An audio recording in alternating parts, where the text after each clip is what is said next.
Guten Morgen, meine Damen und Herren. Ich freue mich sehr, dass ich hier bin.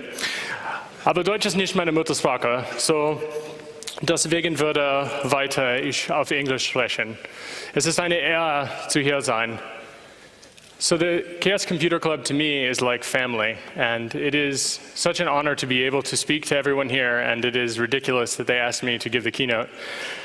I hope that I am not wasting 3,000 collective hours of the smartest people on the planet with what I have to say in the next 60 minutes.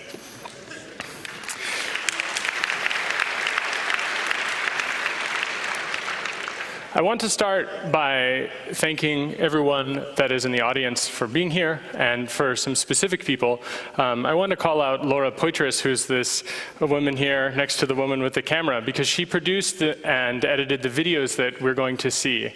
I've been working with her quite a lot, and she's a very inspirational, wonderful artist who I love deeply.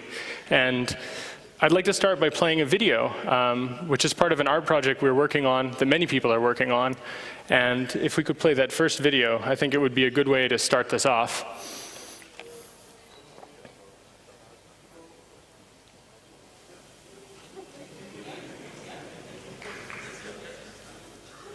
Fantastic. So now we have an idea about what my talk will be about, right? Just in case there was any question that I was going to change horses midstream.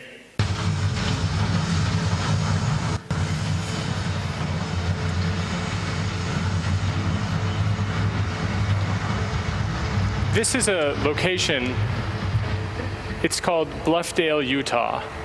And this is one of the largest data centers that we know of that the NSA is currently constructing. And there is a question, of course, about what it is that they are trying to build, why they're building it, what exactly they plan to do with this space, and how they will use this space. And I'm going to talk a bit about this. Nice. And what I'm hoping to also point out is that this is everyone's department. So in this case, what we see is the construction of the actual Bluffdale, Utah site. So this is the slow process. But there's not really anything in particular one might object to in this process. It's just construction of a very large building. And I'm going to read some addresses now that were passed out when Bill Binney, Laura, and I did a show at the Whitney. 2651 Olive Street, St. Louis, Missouri, 63103, United States. 420 South Grand, Los Angeles, California, 90071, United States. 611 Folsom Street, San Francisco, California, 94107, United States. 51 Peachtree, Northeast Atlanta, Georgia, 3030, United States. 10 South Canal, Chicago, Illinois, 60606, United States. 30 East Street, Southwest Washington, DC, 20024, United States. 811 10th Avenue, New York, 10019, United States. 12976 Hollenberg Drive, Bridgetown. These addresses are potentially domestic interception points for the NSA in the United States. One of them is confirmed, according to Mark Klein, who blew the whistle and discussed the fact that the NSA was doing domestic surveillance. I and many other people believe that the purpose of this data center is to build something to store and process massive interception, where some of the calculations by Bill Binney, who was an analyst with the NSA for almost 40 years, he thinks that this center will be used to store this information for probably somewhere around 100 years. And so in theory, we might say that that's no big deal. We have nothing to worry about. I very much want to make sure that we cover in this talk that's going to happen right now that this right here is in the back of everyone's mind. A data center designed to store things for 100 years seems like a reasonable theory for this. And if you read the information that is present about it, you will in fact see that that seems like it's probably an understatement. And probably, since there are more than just a single, there is more than just a single facility like this, that there's the possibility that 100 years is a short version. And that's an extremely scary proposition. So part of the reason I wanted to show you that, I want to lead with that, but I want to tell you a quote, which is, "Nothing strengthens the judgment and quickens the conscience like individual responsibility," which is a quote by a feminist known as Elizabeth Stanton. This, I think, is a useful thing when talking about things not being our department. Because what do we have to do with the NSA? What do we have to do with this giant data center that's being built in Bluffdale? Well, in essence, part of the thing that is so scary is that with the internet and with communication systems as they exist today, there really isn't a geographical border that really changes what we can and cannot care about in the ways that we used to. The fact of the matter is that the NSA's interception, those interception points, they will carry not just Americans' data, they will carry everyone's data for the internet. So caring about this data center is in fact a very serious thing that we need to consider, because in fact it does impact everyone. But even if we didn't use the internet, it impacts the people that we care about in a transitive way. So I'm hoping that in the course of the next 50 minutes, I will be able to convince you that these things are your department. And I sort of want to start to talk about what Ropp and Frank had talked about for the last few years. And have any of you seen these talks that they've given, such as the "We Lost the War" talk and how society might collapse? Or did you see a show of hands for that? Okay, so about half of you. I want to say that they talked about this and they said that, we have lost the war, the surveillance state war. Basically, so many people have decided to go to the dark side, as it's been called, that is working on deep packet inspection, censorship equipment, surveillance equipment, targeting information, etc. This is, in fact, what has happened. If you look at the jobs that pay very well, that people are aware of, they usually are systems of control types of jobs.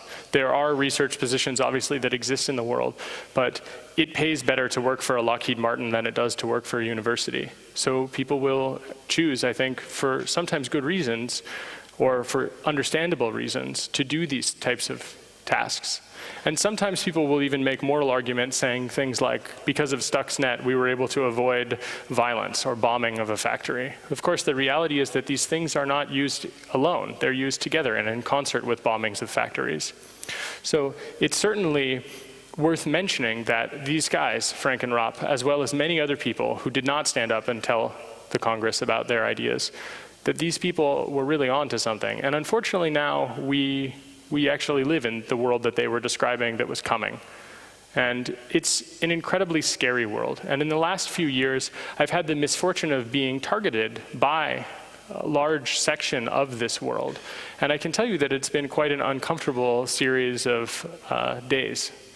Just one day after the other is the way to take it, or the way to deal with it. And this is not a comfortable or easy way to live.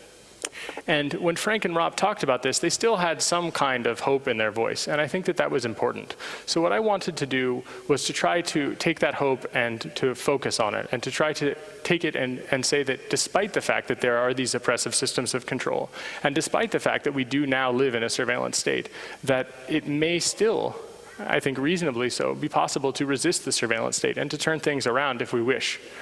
And I think that there may come a time in which that is not true. I don't believe that that time has yet arrived. So Frank wanted me very much to stress this notion that we can make a choice about what we do with our time. That is, this notion of the dark and the light side. I personally don't think that the sort of black and white hat, black hat ethics make any sense, because I don't define my ethical or moral framework by making comparisons to black and white 1950s cowboys movies. And I'd like to say that there's some nuance there. But there are some simple things that you can do to decide if you're working on something which is oppressive. And one of them is just to ask yourself if you're working on a system that helps to control others, or if you're working on a system that helps to enable others to have control over their own lives. And this is a really simple test. If you're working on deep packet inspection that will be deployed on people who do not get a say in it, you probably are working for the oppressor. It's not guaranteed, because there are many layers of indirection. Blue Coat probably doesn't think of themselves as being a tool in a military dictatorship's toolbox, but the reality is that when the Assad government, or when the Burmese military dictatorship, or their alleged free market companies in Burma use Blue Coat, which they both do, they have for some time and they will probably continue to, Blue Coat is in fact part of that system of control. Now, are they responsible? That's a good question. I don't have an answer to that, but I do have an answer to whether or not I think that they play a role in it, and that is that they do. What role it remains to be seen. And what I'm hopeful about is that some people, especially the people in this room, have actually made the choice that is the opposite of that. They've decided to work on systems that help enable people to be free.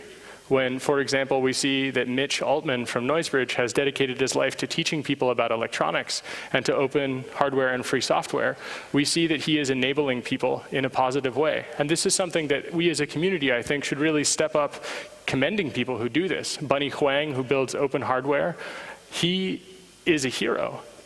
When, you can applaud that if you wish. The thing is that I probably can't do it, but I wrote a list of names of people that inspired me over breakfast one day, and it's pretty long, so I'm not going to read all of it. But the same is true for Lady Ada, Christine Corbett, and amazing people everywhere, people who don't have names, who are basically anonymous in the community. But we should look to them, and we should look to them with pride, and we should look to them with support and mutual aid and solidarity, because it's not just negative stuff. Not everybody in here works for Finn Fisher, right? And in fact, probably more people in here work against Finn Fisher. Thanks for that.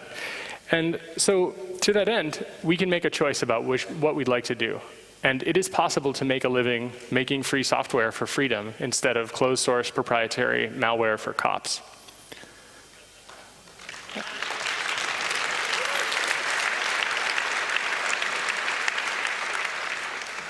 But there's a cost to that. And so I want to point out something in this next video, which is, I'm going to be silent while it plays, unlike the last one. And it's a minute long. So if you could play that.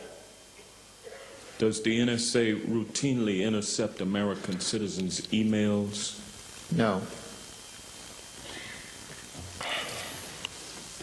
Does the NSA intercept Americans' cell phone conversations? No.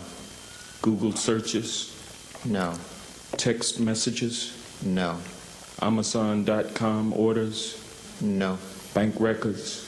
No. What judicial consent is required for NSA to intercept communications and information involving American citizens? Within the United States, that would be the FBI lead. If it was a foreign actor in the United States, the FBI would still have to lead and could work that with NSA or other intelligence agencies as authorized. But to conduct that kind of collection in the United States, it would have to go through a court order, and the court would have to authorize it. We are not authorized to do it, nor do we do it. Well, I think you can all understand the subtext there, which is that I'm protected, but you're not. I bet that makes you feel really great. So that data center we were looking at, what he just testified in front of Congress about, that was General Alexander. He's the most powerful person in the world, probably, even more powerful than the President of the United States or any leader of any other country. He controls the intelligence infrastructure for the entire NSA, and he has ties to the rest of the intelligence community as well. So what he's basically saying is that, you know, if there was an American, hypothetically in America, they'd probably be fine. Which really doesn't make me feel good, because there are 7 billion people on this planet, and just a few of them are Americans. Why should they be treated specially in this regard? So that giant data center that we see, it's for all of you. And it's also for me, because despite the fact that I'm an American, being associated with WikiLeaks is like, well, it's not a good time in America. So there's a thing to be said here, which is that that guy's a fucking liar, first of all. Because we know for a fact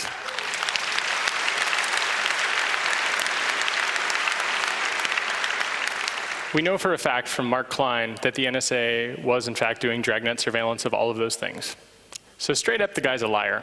But then on top of being a liar, which is bad enough in this context, he doesn't even bother to pretend that you have any value at all, and that you have rights, and that your privacy is important, and that your human dignity matters because of where you happen to be born and what flag he imagines you flying. That to me is very depressing, and I feel like it actually gives the rest of humanity that lives in America a very bad name. And so I'm very sorry for that. But I want to talk about some other things that tie together with that. Because if we just think about massive surveillance in isolation, I think, will have quite a problem, quite a series of problems, in fact. So let's talk about some things that all have commonality with the surveillance state. First of all, data retention and retroactive policing, which is clearly a human rights violation in Europe. It's clearly the case that this type of activity taking place creates suspects out of everyone. And being a suspect is to already not be free, in my experience. And in fact, in the 1800s, there was a British author who wrote that to be free from suspicion is one of the first freedoms that is important for being free in the rest of your life. When you are followed around, when you are being investigated because of the whim of someone, this is the beginning of the end of your freedom. So it seems that data retention is the beginning of the end of many of our freedoms in bulk. And that is a very scary thing. And when people do retroactive policing, it is when they apply that lack of freedom in a very specific way. And then they take these actions. They depends, of course, on which state you happen to be in and which fiber optic cables happened to be in use when your bits were crossing it. But how does this actually play out? It depends, right? And it depends in a very specific sense. So for example, drone killings, and I'm not just talking about Anwar al-Awlaki's innocent 16-year-old son in Yemen, but drone killings of thousands of people. The targeting information is fed to the CIA and to other groups from surveillance listening points, from intelligence factories. So there is a direct relationship between surveillance and support of straight-up murder. That is something which sounds scary, but what makes it even scarier is that the way that those drone killings are carried out is that the central committee who gets to decide who lives and dies, or Obama's assassination star chamber, that central committee, which sounds a lot to me like some of the Soviet rhetoric I remember from my childhood, that central committee decides non-democratically who gets to be assassinated.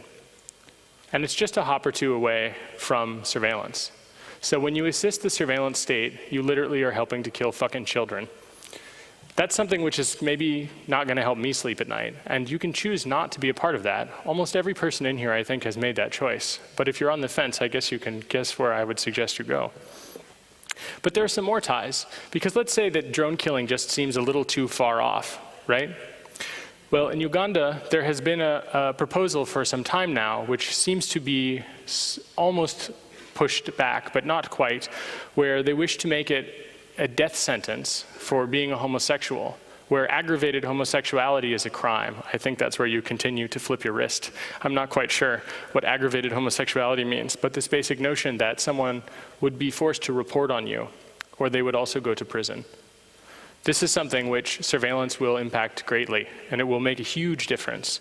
Of course, we can talk about wider things, such as the Chinese oppression of the Tibetan people. We can talk about police backdoors and other so-called lawful interception malware. We can talk about wars of aggression in Iraq and Afghanistan. The surveillance state touches everything. And it is more than that. It is the fact that the surveillance state is part of a system of control that causes much suffering. It may also bring some good things into this world, but with the secrecy, the surveillance state becomes something that is totally unaccountable. So we can look at some other things that are quite concerning, and we can see that there are ties that are not as obvious. The military trials of political prisoners in Egypt, the genocide of the Syrian people right now, the British and Swedish justice regarding Julian Assange, the right-wing Nazi sympathizers here in Germany that gave murdering Nazis passports and help and are still not held to account, the oppression and crackdown on WikiLeaks-related or so-called WL-tainted people, companies that sell equipment to brutal dictatorships and authoritarian regimes for both surveillance or censorship, sometimes both. The reality is that secret police and spying agencies actually change our ability to govern ourselves freely. And they do it in such a way that it is not obvious, and it is seemingly impossible to resist. Because these things themselves are secret, it becomes extremely difficult for us to even know where to begin resisting. At its core, in the United States, where this has gone, is that we have secret laws with secret interpretations and a total lack of accountability. And fundamentally, what these things are is that they are oppressive, vanguardist approaches that are vanguard approaches to authoritarianism. They're insultingly paternalistic and allegedly above the law. If you've ever had the opportunity to meet some of the people that work in these intelligence agencies that are still there, some of them are quite good. They're fundamentally awesome people. But then when it comes to their job, they're in a pretty terrible place. That is, if they wish to keep their job, they are not really free to dissent.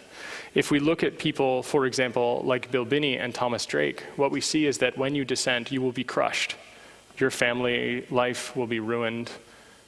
There are huge costs to telling the truth, and there are huge costs to asking for a more just system. Bill Binney really actually blew my mind in a particular way. I thought surely a guy who worked at the NSA for 40 years, we wouldn't have a lot in common. But it turns out that he said to me that he thought that the spying was actually an immoral thing, but that maybe during the Cold War it was a necessary evil. That is, he thought that maybe they could prevent total atomic warfare. And at the same time, he recognized that it was not the right thing to do to spy on people, that that should not be the end in itself. I was really touched by that, because usually it is the case that someone would say, well, except for Americans. You can spy on everybody, but not Americans. And for him, the turning point, as I understand it, was that he decided that it was wrong to spy on everybody. And when they decided to spy on Americans, it was clear that they could not be trusted to spy even on any person, any single person, and to do it in a way which would be producing justice. That was very surprising to me. It actually made me change my mind quite a lot about people who might work at the NSA. But then it turns out that he has suffered a great deal as a result of having that opinion. So maybe it doesn't change my mind that much about the people that are still there. But fundamentally, human rights, in theory, should be something that we can work for collectively as a human race, as a group of people. And yet it doesn't really seem that that is what is happening. There's a lot of rhetoric about it, but when you kill hundreds of thousands of people, it's very difficult to talk about the benefits of these technologies in a way that doesn't seem like grouping, just simple grouping. So it happens that we develop these sort of psychological defenses to it. So half of the people that I have met and discussed this with, when this is the first time they've considered the surveillance state, they talk about it in terms of their initial reaction where they've put in 5 minutes of thought. And they say, well, it doesn't concern me, or it won't impact me. In fact, the only people who are getting it are people who deserve it. You know, they're under legitimate investigation. Not actually sure what a legitimate investigation is when you can't actually hold people to account and there are secret laws. Right? Rule by law and the rule of law are not exactly the same thing. Rule by decree doesn't mean that it is just, simply because it's written down, especially if the interpretation is secret. So after people recognize maybe that it might impact them, there's a fantastic set of things that takes place. And one of them is that people will try to minimize their role in it, saying something along the lines of, well, it won't be possible to sort me out and to find me in this massive data set. Or even if I do stand out, nothing will happen to me. And then eventually, if they happen to be as unlucky as I have been in the last few years, they'll say something along the lines of, well, the system works and no injustice will occur because the state is benign.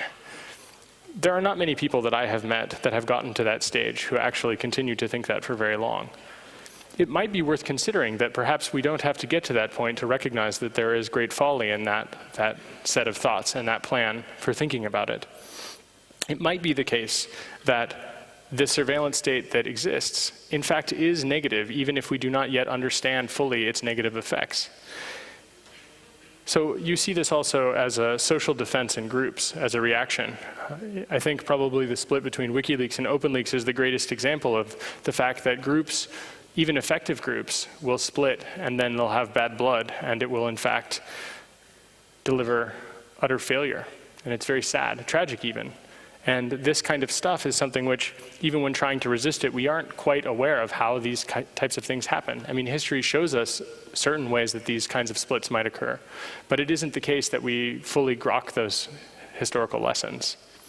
So it's quite sad, in fact, that we focus so much of our energy on degrading things. Like someone does a great thing and someone says, ah, yes, but this one thing.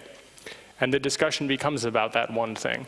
I think, in fact, it might make sense to focus on the good things as well. It is true that sometimes people produce free hardware, but it has one binary blob. That does not mean that we should not thank this person and give them credit. In fact, to really praise them for putting in so much effort to make everything as open as was possible. And it's too bad one thing isn't open, but maybe we could put in that effort to open up and free that one thing. It's basically the same statement, but the way that it's stated allows us to think of it as being in it together. And it helps to keep people together, and it helps to keep people motivated to work together, in fact. And I think it's a useful idea to try to take this tact. We also have these psychological defenses about the physical world, which I personally have experienced quite a lot. For example, this notion that warrants are required to enter your house, that your physical location is somehow protected, is a very quaint notion. I certainly don't believe that anymore. It's a little sad, but it does not seem to be the case. In the United States, there's a thing called the Patriot Act, and Section 215 of the Patriot Act essentially says something, and it's interpreted completely differently. That is, there's a secret interpretation of Section 215 of the Patriot Act. And if you ask Bill Binney about this, what he would say is that everything is fair game. That is to say that regardless of what you thought the Constitution said, or regardless of what you think the United Nations Declaration of Human Rights says, that's not what's really going on. And so this defense that people have, that they're a journalist, so they're protected, no one will do anything to them, it's nonsense. Every journalist in the United States that is subject to the warrantless wiretapping's tentacles is being surveilled, regardless of journalistic protections. Every member of Congress, everybody in this room, probably especially everyone in this room. And of course, people will say something like, well, you know, don't cross a border with anything. That's just so stupid. So for example, when I crossed a border with a telephone, I'm not actually allowed to tell you what happened to my telephones. And obviously, it was a mistake to cross a border with a telephone, but it wasn't that much of a mistake because the telephone connects to the telephone system, and every phone number in that phone had been used to make or receive calls. So it's not like the data wasn't already in the hands of the oppressor. It was, in fact, the case that it was just slightly better indexed. But it also had some extra numbers in there just for fun. I mean, if you're going to have a surveillance state that's going to get people for guilt of association, you might want to make sure there are a few jerks in your phone book, right? So, but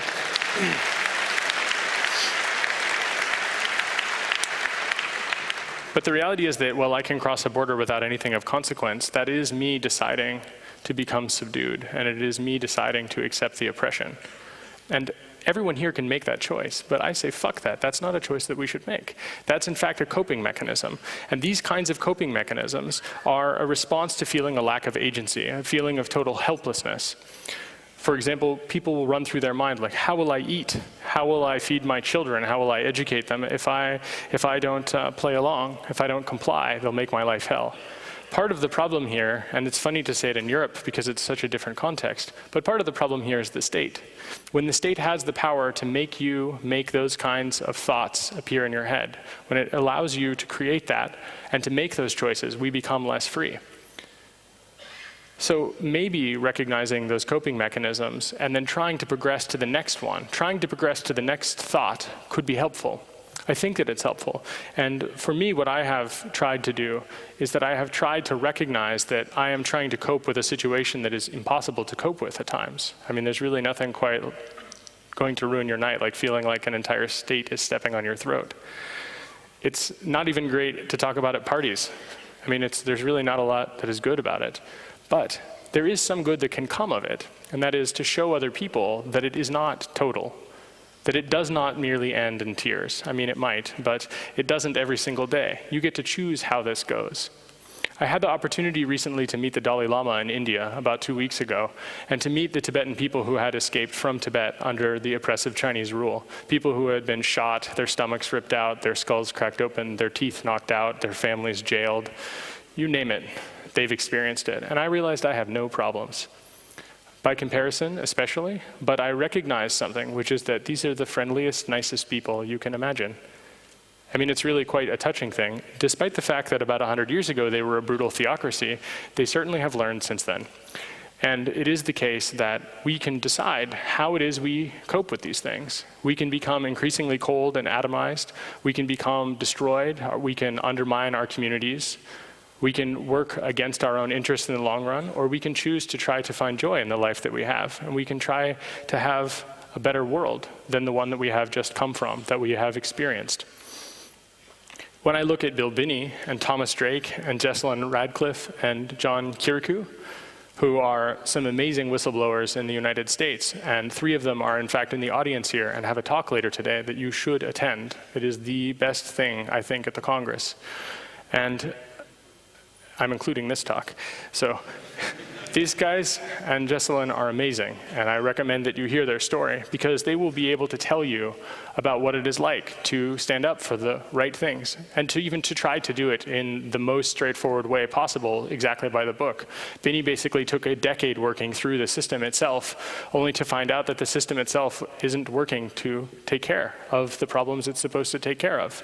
So this is a guy who, in my opinion, went through every possible hoop that I wouldn't even have bothered to jump through. But he proved to me that I wouldn't bother for a good reason.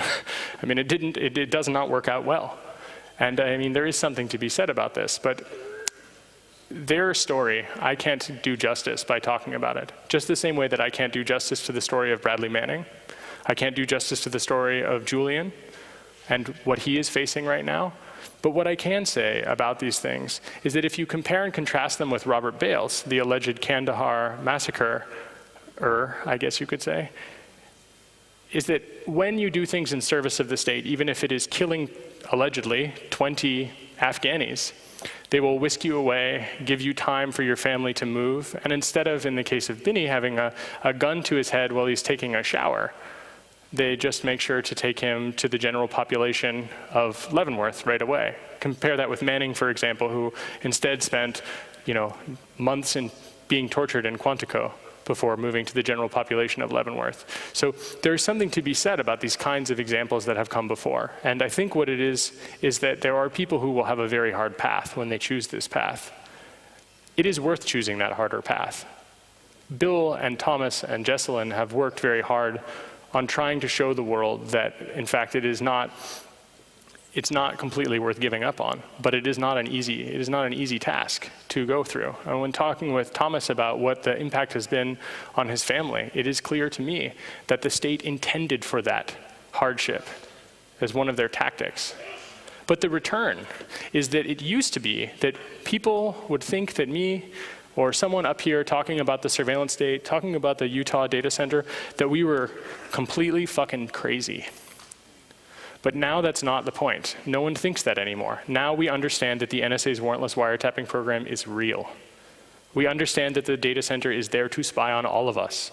We're no longer reeling from that fact. We're no longer denying that. That is the reality.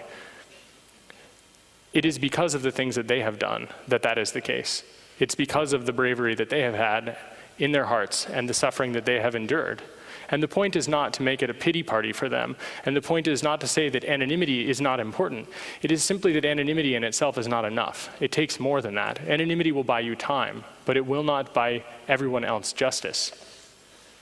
It certainly won't even buy them justice. And it wouldn't have helped them anyway, because in the long run, it's easy with a total surveillance state to try to de-anonymize people. In fact, I think it would be quite easy to de-anonymize almost anyone in a total surveillance state, because our behavioral patterns will give us up. Our writing will give us up. So, in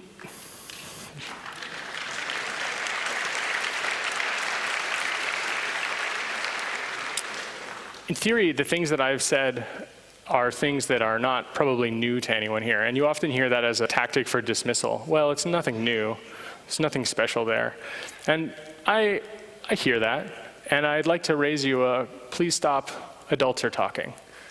Because it is true that some of these things are not new. But the reality is that we need to actually do something about it, regardless of how long we've known that it is wrong. So there are things that we can, in fact, do.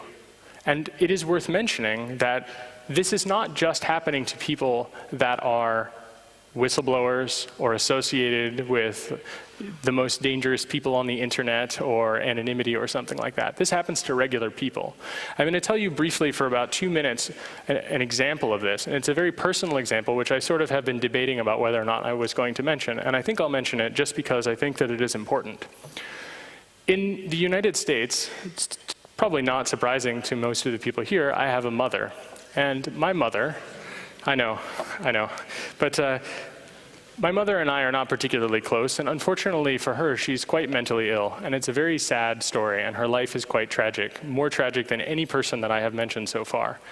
But what is most tragic about her is that in the last 2 years, about the time that my harassment from the United States government started, but probably not related, she was arrested and jailed.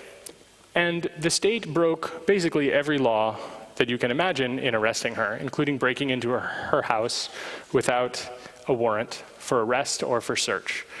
Despite the fact that she was arrested under totally bogus circumstances, and despite the fact that her life has been utterly destroyed, where her house has been taken and her property has been taken from her, and she has literally nothing left, she was forcibly committed to a mental institution.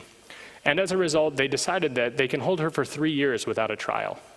Now, being mentally ill is not in itself a crime, but because she was arrested for something else that is allegedly a crime, this means that they can keep her until she is competent, thus effectively criminalizing insanity, which is too bad. She is legitimately mentally ill and could use help. But the way that they decided to help her was by destroying her life such that when she gets off on the charges that she faces, she will have nothing to return to. So these are the effects of a totalitarian society that goes after Bill Binney, Thomas Drake, Jessalyn Radcliffe, Bradley Manning, Julian Assange, and myself. And she told me, and though she is quite insane, it's difficult to know if it's true, that she was interrogated twice about me and WikiLeaks.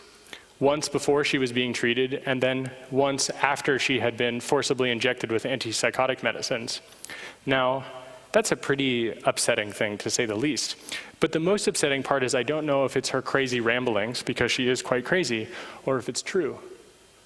But the important part is that if we just take it as it seems, which is that this is a person who has fallen on hard times, what we can take from this is that this is everybody's problem.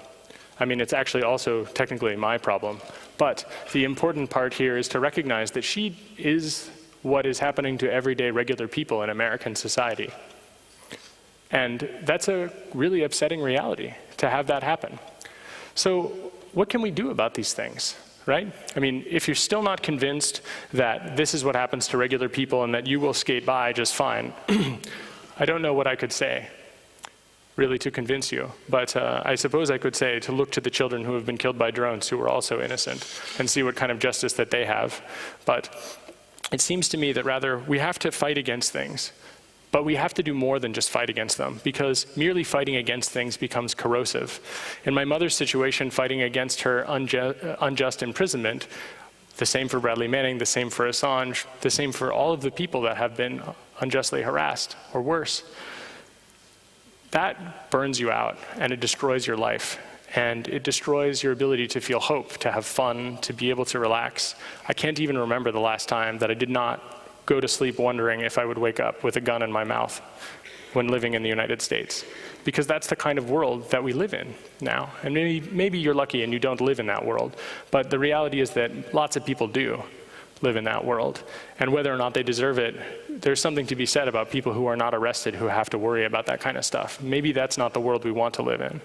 So what if instead we tried to not just fight against things, but to build alternatives, and specifically to try to build sustainable alternatives, and to come to terms with the fact that we are losing our democracies around the world, and that we are losing our agency, where we are increasingly depressed about the kind of democratic oversight that we have, and feeling like we don't have representation in our respective parliaments and congresses. That, I think, is a really good step to take, because it means that we can start to take other steps. Because once we admit we have this problem, we can try to do something about this problem.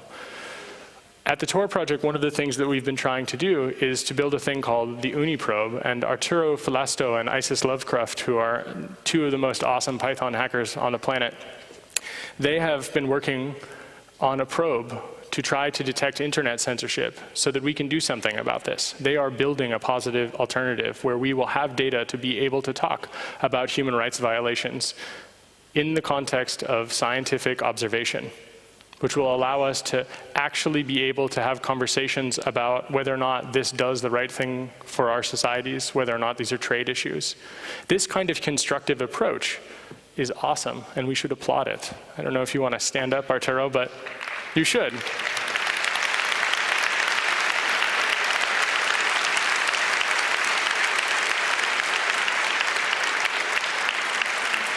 I recently used this code.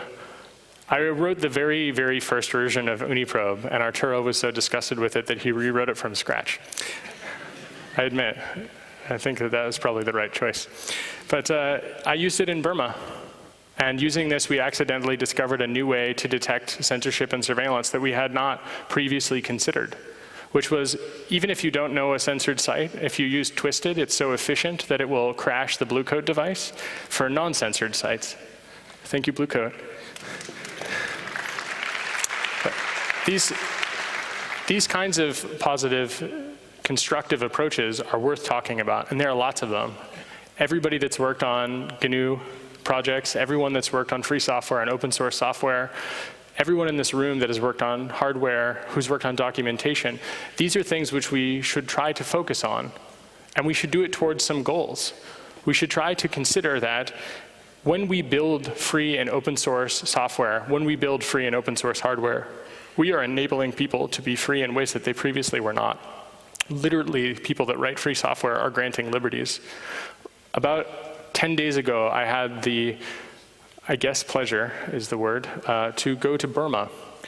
And I met some free software hackers who live in a situation which is almost unthinkable. One person I met had been sentenced to 15 years in jail for receiving an email with a political cartoon in it. And it was considered receiving illegal information or something along these lines. And he served 4 years in a hard labor prison camp before being released earlier this year.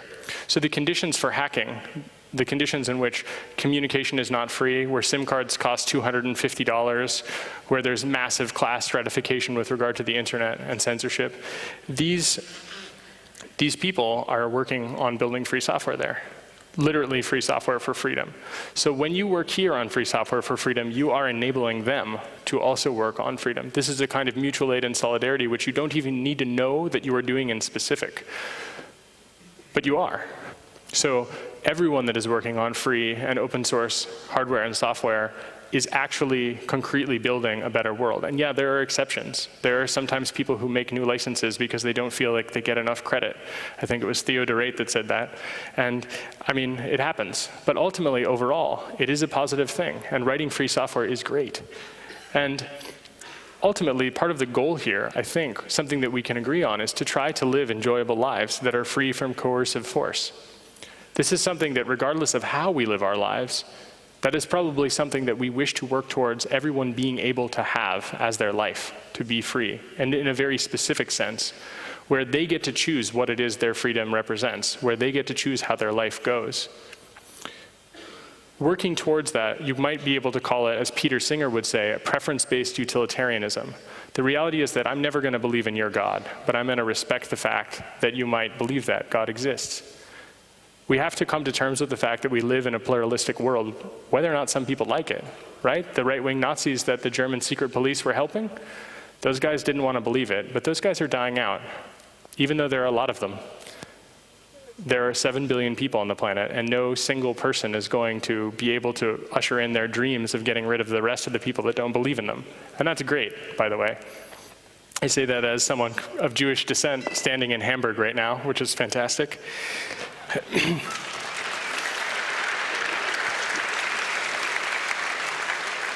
So even though Rop, who is in the audience here, is feeling pretty burnt out and is feeling that things are hard, because they are hard, it doesn't mean that it's a lost cause. He wants to go and build a farm, and I'm not sure where he is right now in the audience, but he wants to go and build a farm, and he wants to have a good time. And I think that's great. I think that that is a method of resistance that is worth exploring. But I also think for people that aren't yet burned out, that there's a changing of the guards that is taking place. And so it is a new generation's time to do what Rop has done for the last 30 years. Is that about right? Gosh, we should thank him for that, I might add.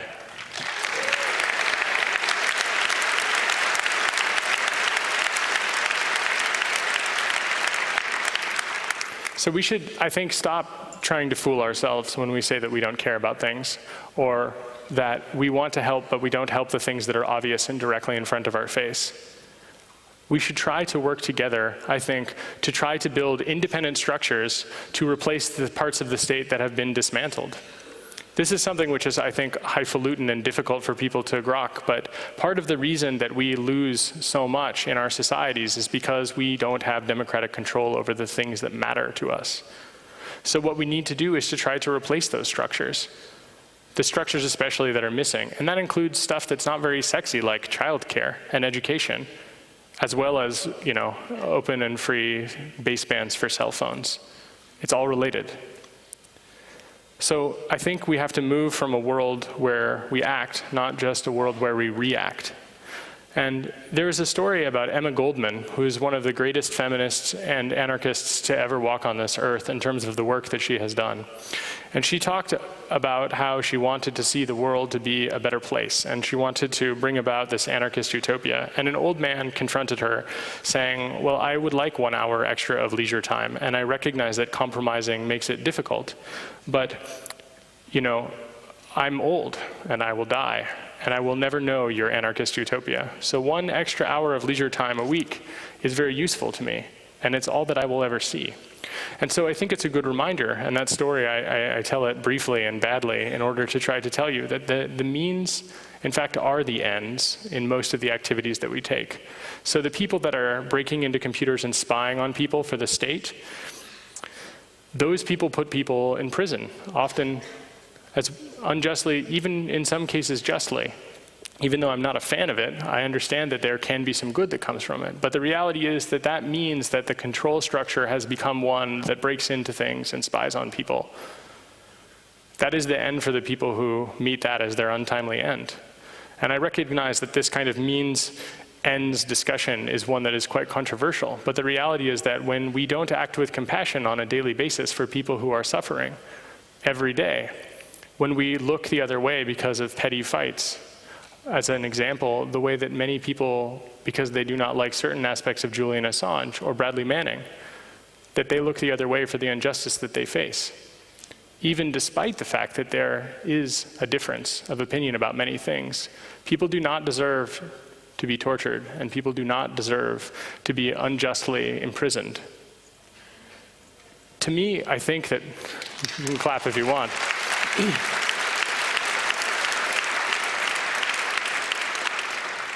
Well, I feel bad for mentioning his name now. Moxie Marlinspike, who's a great guy, and I love the guy. He's fantastic. You know, he says that part of the problem is that we, you know, I'm paraphrasing, but people feel like we don't have any agency. We can't do anything about all the bad shit that we see in the world.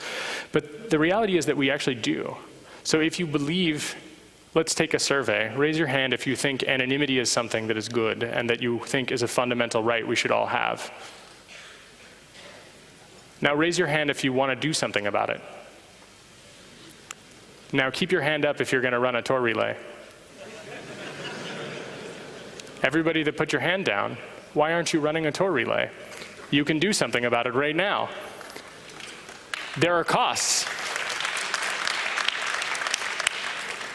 But this is the point. We do have the agency, and sometimes we make the choice not to use it, and I respect that. We have that choice, and I'm glad that it's a choice.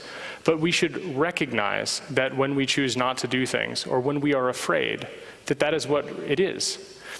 Bravery is not an absence of fear. It is continuing to do things, even when you are afraid, because you know that it is the right thing to do. So it is important to be brave and to acknowledge that there is fear. It is important to refuse to be atomized in our society. It is important, I think, to have solidarity with broad causes rather than simply pointing out the differences of things that we do not agree with.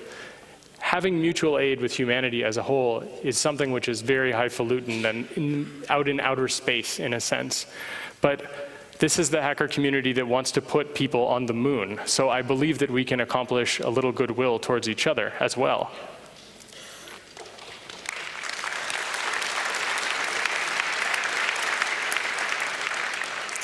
So I mentioned that this was going to be about resistance, but I wanted to actually say that it's beyond resistance, because part of resistance is really trying to make sure that people are doing something differently.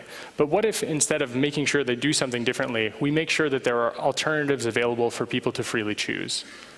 right? That's part of the thing that's happening here. People aren't going to choose to starve. People are going to choose to do the things that keep their families fed. So we have to replace the structures that allow for that starvation. And likewise, we have to make sure that as we build those structures, we build them in ways that are just and sustainable for people. We have to make sure that while leaking and whistleblowing are a fundamentally useful set of tactics towards a long-term strategy of transparency, that there are lots of other things. Gene Sharp's writings on the topics are extremely awesome, and I recommend you read them. Because singing and dancing in the street, even though it doesn't seem like it's helpful, it is documented to have brought down dictatorships. There are lots of things that we can do to continue and to really carry forward the bit of democracies that we have left in this world, and actually to expand them further and to help other people.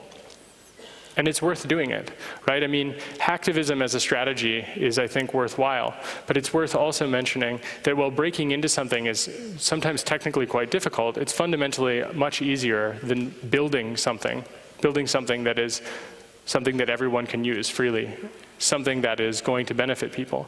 But let's talk about some of these basic tactics for just a moment, as I'm almost out of time.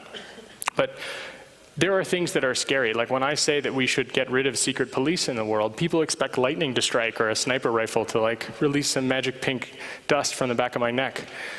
But the thing is that the secrecy is what gives power.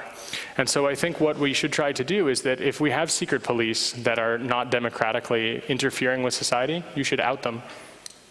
That's important to do. Reveal them. Reveal who it is that is doing a thing that is decidedly illegal,